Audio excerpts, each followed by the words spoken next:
ये आपका क्लास का 9th का है। सबसे पहले आपको यहाँ पर जो स्टडी करने के लिए है, यहाँ हो गया मेज़रमेंट, हो गया मेज़रमेंट, ठीक है।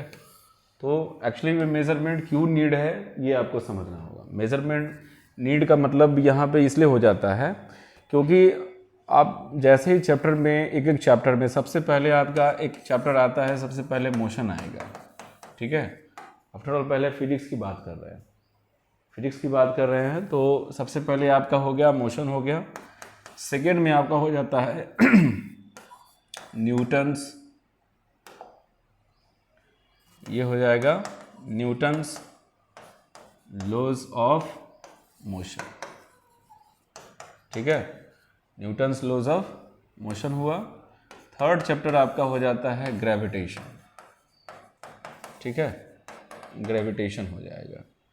फोर्थ में आपका हो जाता है वर्क, एनर्जी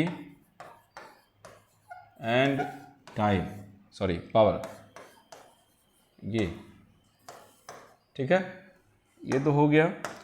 अब आगे जो लास्ट चैप्टर है आपका है वो है साउंड है, ठीक है।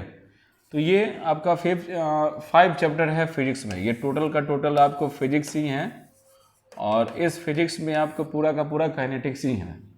तो इस काइनेटिक्स में आपको एक एक करके बहुत सारे ऐसे क्वांटिटीज़ मिलेंगे जिसमें आपको मोशन को चैप्टर में जानने के लिए बहुत सारे क्वांटिटीज़ मिलेंगे। न्यूटन्स लॉज ऑफ मोशन है उसमें मिलेगा, ग्रेविटेशन मिलेगा, वर्क, एनर्जी एंड पावर मिलेगा, साउंड में भी मिलेगा, बहुत सारे आपको फिजिकल क्वांटिटीज़ मिलेंगे।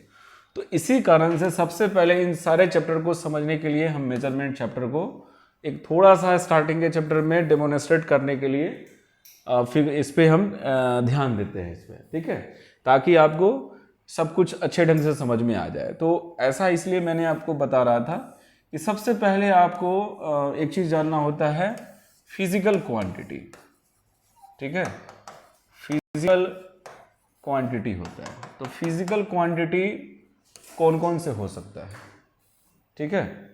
फिजिकल क्वांटिटी कौन कौन हो सकता है, बहुत ऐसे फिजिकल क्वांटिटीज है, एक नहीं होता है, नंबर ऑफ फिजिकल क्वांटिटीज बहुत ज़्यादा है।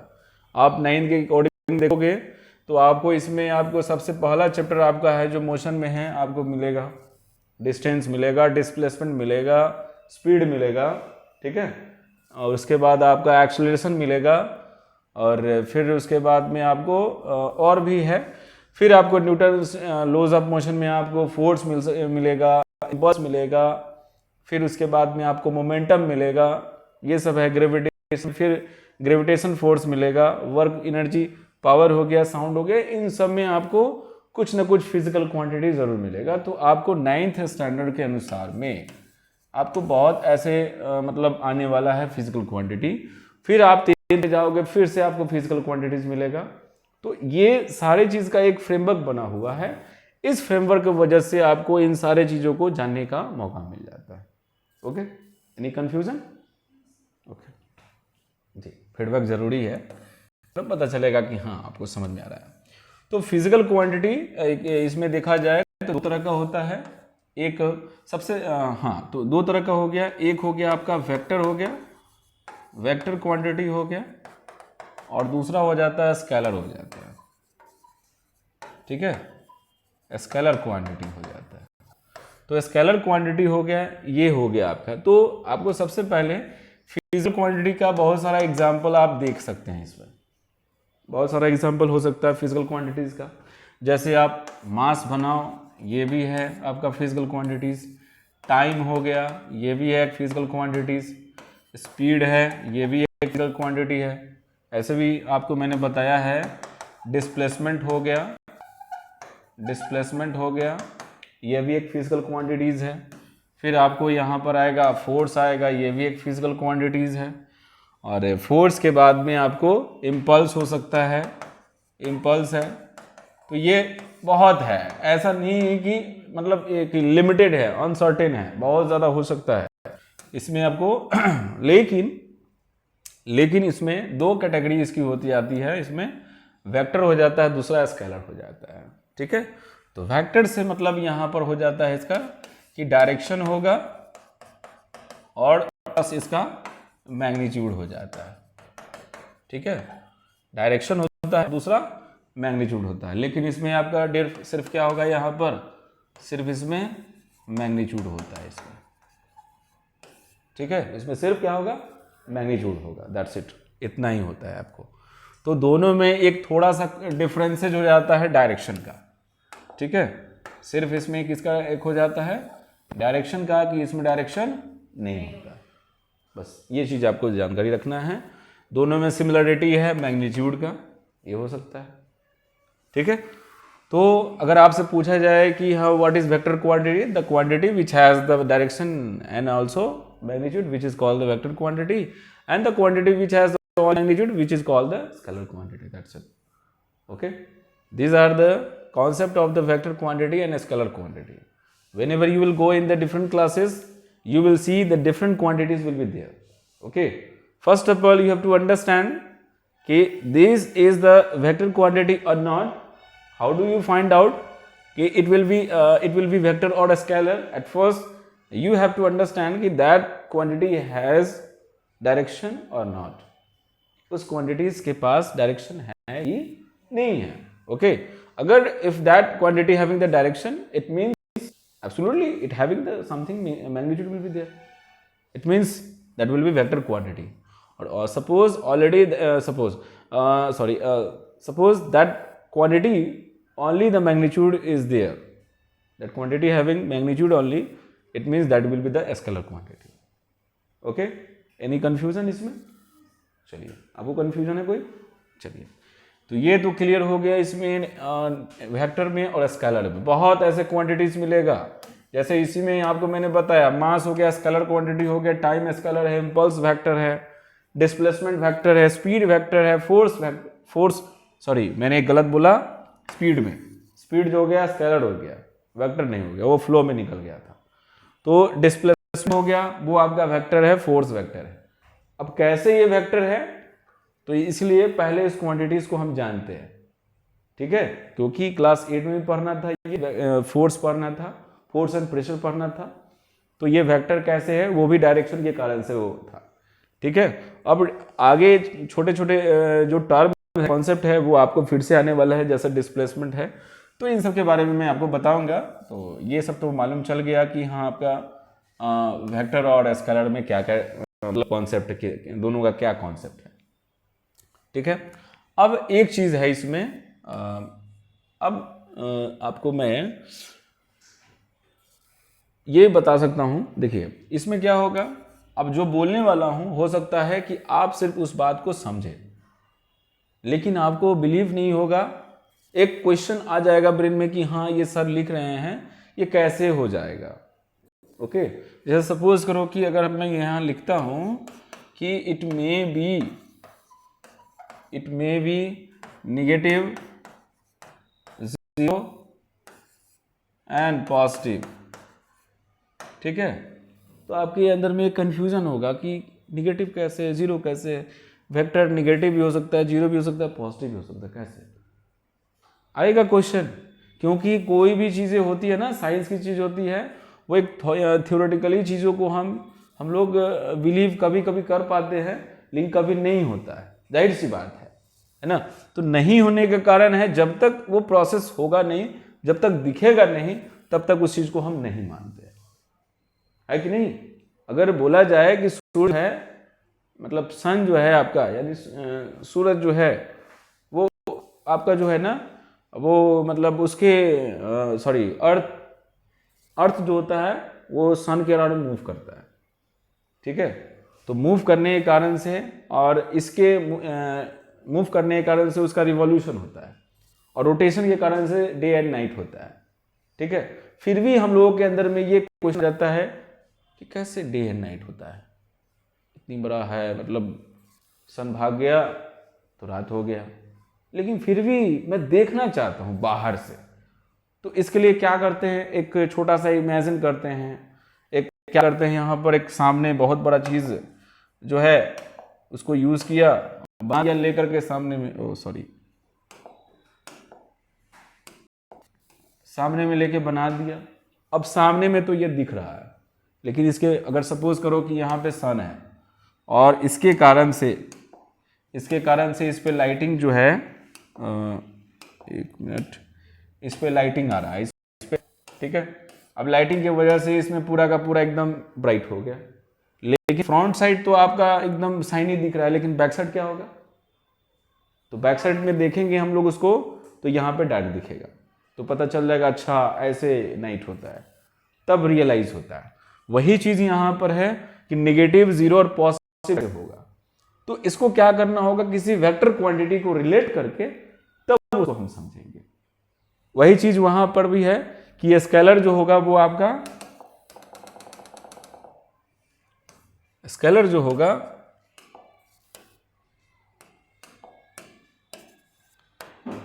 तो स्केलर में क्या हो जाता है, it is always positive, always positive हो जाएगा, ये हमेशा पॉजिटिव होता है। अब नेक्स्ट इसमें आ जाता है, पॉइंट आ जाता है, इसमें आता है आपका थर्ड पॉइंट, क्या आ जाएगा इसमें कि इट इज इक्वल और लेस देन स्केलर। देखिए स्केलर क्वांटिटी, इसमें भी आपको एक थोड़ा सा डाउट अंदर से होगा, कैसे हो जाएगा, हो रहा है कि नहीं हो रहा है? अरे बेहिचक बोलो ना, तब होना ही है, इसमें होना है, इसमें कंफ्यूजन है इस चीज को कि हाँ ये एक थॉट, एक जो हो गया स्टेटमेंट हो गया। अब ये साइंस का स्टेटमेंट है, तो हर साइंस का स्टेटमेंट के पीछे एक लॉजिक होता है, तो उन लॉजिक को हम इन वेक्टर और स्केलर का एग्जाम्पल जो हम यूज करेंगे ना, तब आपको रियलाइज होगा कि हाँ it may be negative, zero और positive, but scalar always positive, ठीक है। और ये हो जाएगा आपका, क्या होगा इस वाले में, जब हम इसका लिखेंगे तो ये क्या होगा कि इट इज इक्वल और greater than scalar, sorry vector, ठीक है। कोई कंफ्यूजन?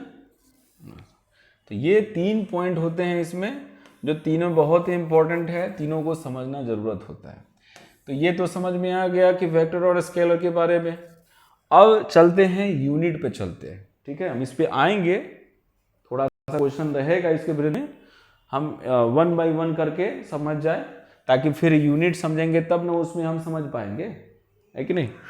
तो ये हो गया आपका, आगे का हम समझते हैं यहाँ प्रोसीजर, यहाँ पर है यूनिट के बारे में। तो यूनिट हो गया यहाँ पर,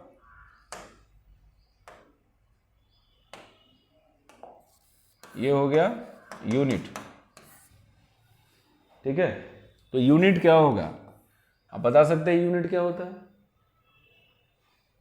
यूनिट वेरी सिंपल, जैसे छोटा सा एक एग्जांपल देता हूँ, मास लिया या टाइम लिया या आप स्पीड लिए, तो व्हीकल बनी होती है ना, व्हीकल का डिज़ाइन ऐसे बना हुआ है यहाँ से, और इस तरह बना हुआ है,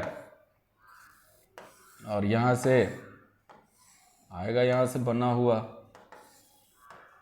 और यहाँ से इस तरह से, अब ये ब्रेकिंग सिस्टम यहाँ से हो गया, और यहाँ हो गया इस तरह से, यहाँ भी वैसे ही होगा।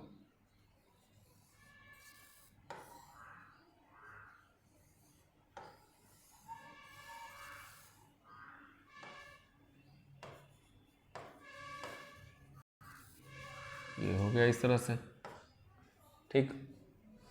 बाइक ऐसी है तो बनी होगी ऐसे करके, इस तरह डिजाइन में,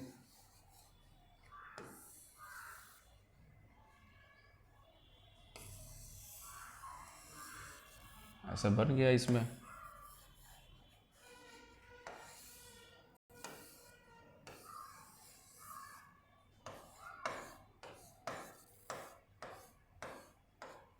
ऐसा ही बन गया इसमें, अब होगा यहाँ से बना करके, इसमें ऐसा बन गया, और सॉरी यहाँ से इस तरह का बन के, और फिर होगा यहाँ से, अब कुछ होगा इसमें डिज़ाइन बना हुआ समथिंग, यहाँ से इसका मोटर है, यहाँ से यहाँ होगा, ये हो गया। अब यहाँ जो आपका ये किलोमीटर समथिंग ये लगा होता है, स्पीडोमीटर समथिंग कुछ मेजर करने के लिए होता है ना, एक हो गया ना, बाइक हो गया, अब जो बाइक बन जाए ठीक है। तो यहाँ से अब क्या है ना कि यहाँ पर जब स्पीडोमीटर आपका लगा होता है, यहाँ पर सॉरी स्पीडोमीटर का यहाँ पर तो अगले वाले में लगा ही होता है इसमें, तो यहाँ से जब आपका स्पीड जितना स्पीड हो वहाँ आपको दिखाएगा, फ्लक्चुएशन होगा वहाँ पर। तो एक वहाँ पर एक समथिंग कुछ लिखा होता है, क्या बरोबर होता है कि नहीं, इतना होता है। और जितनी गाड़ी चली है उतना आपको यहाँ दिखाएगा, वहाँ ओडो लिखा होगा। वो क्या करता है, वहाँ पर लिखता है सीधे क्या, किलोमीटर, इतना लिखिए। ओके, तो ये क्या है यहाँ पर एक्चुअली में मैं किसकी बात कर रहा था, यहाँ बात कर रहा था यूनिट का। तो ये क्या है, बिना यूनिट से हम उसको रिप्रेजेंट नहीं कर सकते हैं। ये यूनिट होता है उसको मेजर करने के लिए, ये यूनिट होता है किसी क्वांटिटीज को मेजर करने के लिए। तो एक सिंबल है, ये क्या है, सिंबल हो गया। तो इस सिंबल के बेसिस से हम किसी भी यूनिट, किसी भी क्वांटिटीज को क्या करते हैं, मेजर करते हैं। ठीक है, यानी इसको क्या लिख सकते हैं, the quantity which requires to measure, ठीक है, रिक्वायर्स टू मेजर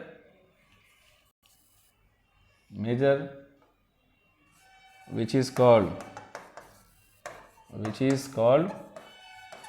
unit। ठीक है, तो ये हो गया यहाँ से the quantity which requires to measure which is called the unit. यानी आप ऐसा एक बता भी सकते हैं कि it's a symbol, it is the symbol, ठीक है, it is the symbol which is use to measure the quantity, which is used to measure the quantity। ठीक है, अब अलग अलग क्वांटिटी आएगा, यहाँ पर अलग अलग आ सकता है। यहाँ पे मास आएगा, डिस्टेंस आएगा, ठीक है, मैंने बोला डिस्टेंस और लिख दिया डिस्प्लेसमेंट, कोई बात नहीं, डिस्प्लेसमेंट हो गया, फिर डिस्टेंस होगा, फिर उसके बाद स्पीड होगा, फिर टाइम होगा। तो ये सब हो गया, आपको अलग अलग है ये सब क्वांटिटीज, दीज आर क्वांटिटीज, मैंने फिजिकल क्वांटिटीज बताया था ना, दीज आर फिजिकल क्वांटिटीज। अब इनका एक यूनिट होगा, मास का क्या हो जाएगा, केजी हो जाएगा, इसका क्या होगा, डिस्प्लेसमेंट का मीटर होगा, डिस्टेंस का क्या होगा, मीटर होगा, स्पीड का क्या होगा, मीटर पर सेकेंड, और टाइम का क्या हो जाएगा, सेकेंड होगा, सेकेंड आवर नहीं, सेकेंड। ओके, तो ये आपका एक हो गया, आपका यूनिट हो गया, कोई दिक्कत इसमें। अब हम चलते हैं यूनिट के जो फ्रेमवर्क होता है, तो हम इसका चार, इसमें जो सिस्टम ऑफ यूनिट्स होते हैं, सिस्टम ऑफ यूनिट्स, तो सिस्टम ऑफ यूनिट्स जो होता है वो 4 होता है। पहला होता है FPS, ठीक, दूसरा होता है MKS, मार्सिंग नहीं, मीटर किलोग्राम सेकेंड, और थर्ड होता है CGS, और फोर्थ हो जाएगा SI यूनिट हो जाएगा। ठीक है, तो ये हो गया FPS, MKS, CGS and SI unit हो गया, कोई दिक्कत इसमें। तो इसमें आपको ज़्यादातर यूज होता कौन है, ये CGS और SI यूनिट दोनों में अभी आपने जस्ट पढ़ा भी है। ठीक है, मैं आपको बताऊंगा एग्जाम्पल से रिलेट करके। ये हो जाता है foot pound second, foot pound second हुआ, ठीक है। ये हो गया मीटर किलोग्राम सेकेंड हो गया, ठीक है, ये है। और फिर उसके बाद हो गया ये सेंटीग्राम सेकेंड, ठीक है, ये है। और ये हो जाता है international system of unit, international system of units, ठीक है। तो ये 4 कैटेगरी है, ऐसे होता है इसमें FPS, MKS, CGS और SI यूनिट। ये दोनों आपको बार बार आता है, आपको ज़्यादातर यूटिलाइज होता है दोनों। और ये जो ऐसा यूनिट है ना, वो मीटर किलोग्राम सेकंड से यूटिलाइज किया गया है, यूज़ किया गया है। ठीक है, कोई कन्फ्यूजन इसमें? चलिए, अच्छी बात है, गुड। चलिए, तो ये तो समझ में आ गया, इसमें कोई कन्फ्यूजन? चलिए, तो ये तो अब इसके बाद आगे चलते हैं। ये था हमारा सिस्टम ऑफ यूनिट। ठीक है, अब बात करें कि मेनली यूनिट्स का कितना टाइप्स होता है। मेनली होता है 3, लेकिन आपके क्लास के अनुसार अगर देखा जाए तो भी 3 ही होगा, लेकिन एक्चुअली में हम 2 लिखवाएंगे। एक आपको मिलेगा, आपको 11th मिलेगा, उसको बोलते हैं सप्लीमेंट्री यूनिट बोलते हैं। ठीक है, लेकिन इसमें कहीं पर इसका कहीं से कॉन्सेप्ट उसका नहीं रहता है, इसलिए मैं इसको छोड़ देता हूँ। आता है कोई साइड बुक में अगर कहीं उस पर होगा तो उसका मेंशन कर दिया जाएगा। ऐसा नहीं होता है, मैं कैसे बता दूँ कि नहीं होता है, वो ऐसे होता है, 3 होता है। ठीक है, तो वो मेनली जो यूनिट का जो टाइप्स होता है, mainly unit has 2 types, sorry अब कीजिएगा 3 टाइप्स, 3 टाइप्स। तो ये हो गया। अब इसमें सबसे पहले आ जाता है इसमें फंडामेंटल यूनिट्स, फंडामेंटल यूनिट्स। ठीक है, दूसरा हो जाता है आपका डिराइव्ड यूनिट्स, डिराइव्ड यूनिट्स। और थर्ड जो हो जाएगा वो आपका क्या हो जाएगा, सप्लीमेंट्री यूनिट होता है, सप्लीमेंट्री यूनिट्स। ठीक है, सप्लीमेंट्री यूनिट्स हो गया। तो इसको आपको हमें छोड़ देना है, इसको तो यूज़ करना नहीं है, है ना, हमें चलना है इस दोनों के अनुसार। तो सबसे पहले यहाँ पे फंडामेंटल यूनिट है ना, फंडामेंटल यूनिट है। तो फंडामेंटल यूनिट होता क्या है? फंडामेंटल यूनिट बोलते हैं उसको कि the unit that doesn't depend on another units, यानी जो दूसरे पर डिपेंडेबल नहीं हो, इंडिपेंडेंट यूनिट्स हो। जैसे आप मीटर हो गया, बताइए, तो मीटर को रिप्रेजेंट करने के लिए, इस यूनिट को रिप्रेजेंट करने के लिए किसी अनदर यूनिट की नीड है? नहीं है। उसके बाद आपका हो गया, यहाँ से मीटर हो गया, किलोग्राम हो गया, सेकेंड हो गया, ये सब जितने भी यूनिट है तीनों के तीनों, ये किसी और किसी यूनिट की हेल्प से रिप्रेजेंट होते हैं? नहीं। उसके बाद ये हो गया, फिर होता है कैंडेला, केल्विन। ठीक है, कैंडेला हो गया, केल्विन हो गया, ये भी दोनों हैं। तो ये किसी की हेल्प से रिप्रेजेंट होता नहीं, इसका अपना एक, ये खुद एक यूनिट ही है, सब एक यूनिट है, बट ये इंडिपेंडेंट यूनिट है। ओके, ये हो गया। उसके बाद कितना हुआ, 1 2 3 4 5 6, लास्ट है 7। तो 6 में हो जाता है एम्पियर, और उसके बाद आता है 7 नंबर में मोल। तो मोल कंसेप्ट हम पढ़ते हैं 3rd चैप्टर में एटम एंड मॉलिक्यूल्स में। फिर से मैं याद दिलाऊंगा, याद रहना चाहिए, है ना, याद रहेगा तभी आप जो 3rd चैप्टर है एटम एंड मॉलिक्यूल्स का, वो आपको समझ में आ पाएगा। तो ये कौन कौन सा है, ये सारा का सारा फंडामेंटल यूनिट्स ही हैं, यानी 7 फंडामेंटल यूनिट्स होते हैं।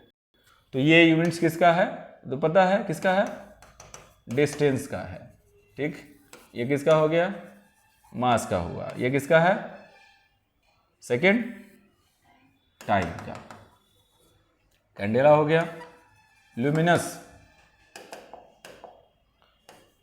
ल्यूमिनस, ल्यूमिनस इंटेंसिटी हो गया, ल्यूमिनस इंटेंसिटी हो गया। ये हो गया टेम्परेचर, हो गया टेम्परेचर हुआ। ये आपका हो गया करंट, इलेक्ट्रिसिटी हुआ, इलेक्ट्रिसिटी, हाँ, इलेक्ट्रिक करंट बता सकते हो, इलेक्ट्रिक करंट हुआ। ठीक है, और ये मोल हो गया the amount of substance, the amount of substance होता है। ठीक है, ये टोटल हो गया। तो ये टोटल आपको एक हो गया यूनिट में ही है, तो फंडामेंटल यूनिट हमारा 7 था। अब रही बात इसमें किसका, डेराइव यूनिट का। तो फंडामेंटल यूनिट तो मैंने आपको बताया क्या होता है, the unit which doesn't depend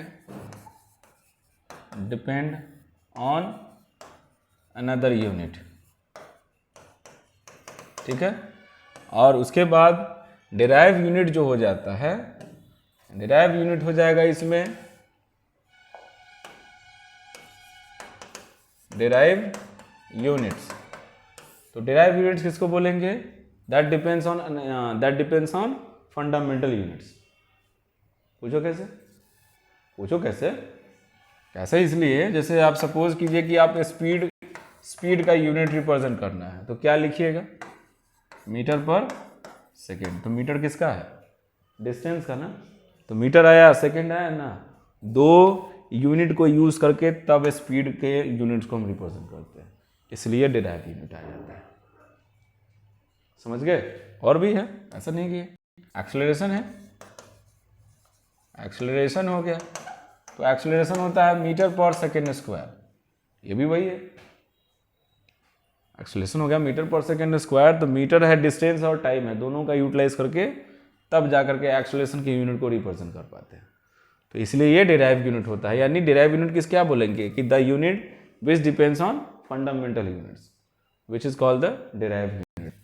okay, ये टोटल हो गया आपका पूरा का पूरा मेजरमेंट चैप्टर का स्टडी करने के लिए। अगर इन सभी चीज़ों पर अगर जो कॉन्सेप्ट दिया गया है, सारे कॉन्सेप्ट अगर क्लियर हो जाते हैं, तो मुझे नहीं लगता है कि इस चैप्टर में कहीं से प्रॉब्लम आपको होगा। कोई भी चैप्टर हो, चाहे आपको वो मोशन हो, चाहे वो आपका कौन सा चैप्टर हो, वर्क एनर्जी, वो तो थर्ड चैप्टर हो गया आपका। इसमें आपका हो गया, हाँ गया चैप्टर यहाँ से है जी, मोशन हो गया, न्यूटन्स लॉ ऑफ मोशन है, ग्रेविटेशन है, वर्क एनर्जी एंड पावर है, और साउंड हो गया। कोई भी चैप्टर हो, फिर भी आपको ये सब सारे कॉन्सेप्ट आपको मिलेंगे। ओके, धन्यवाद।